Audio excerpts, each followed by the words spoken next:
एक छोटे से शहर में रोहित नाम का लड़का रहता था। उसका घर बहुत छोटा था। टूटी दीवारें, पुराना पंखा और एक छोटा सा कमरा। लेकिन उस छोटे घर में एक बहुत बड़ा सपना रहता था। रोहित का सपना। रोहित के पिता कई साल पहले गुजर गए थे। अब घर में सिर्फ रोहित और उसकी माँ थे। उसकी माँ लोगों के घरों में बर्तन धोकर और सफाई करके किसी तरह घर चलाती थी। हर शाम जब वह काम से लौटती, उसके हाथों में थकान होती थी लेकिन चेहरे पर मुस्कान होती थी। एक दिन रोहित ने अपनी माँ के हाथों को ध्यान से देखा। उन हाथों में छाले थे। रोहित की आंखें भर आईं।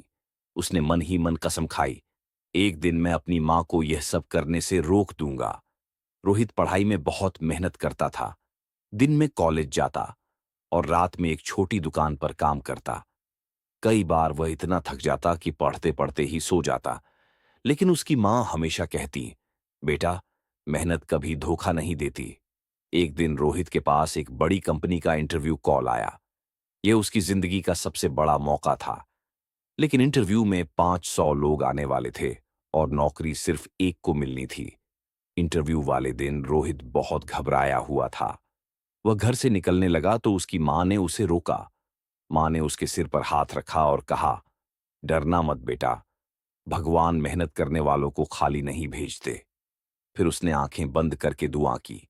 रोहित इंटरव्यू के लिए निकल गया। इंटरव्यू हॉल बहुत बड़ा था। हर जगह पढ़े लिखे और आत्मविश्वास से भरे लोग बैठे थे। रोहित को लगा, शायद मैं यहां सबसे छोटा हूं। लेकिन तभी उसे अपनी मां का चेहरा याद आया। उसने गहरी सांस ली और खुद से कहा, मैं यह अपनी मां के लिए कर रहा हूं। जब उसका नंबर आया, वह इंटरव्यू रूम में गया। इंटरव्यू लेने वाले लोगों ने उससे कई मुश्किल सवाल पूछे। कुछ सवालों के जवाब उसे नहीं आए, लेकिन उसने ईमानदारी से कहा, सर, मुझे यह नहीं पता, लेकिन मैं सीख सकता हूं।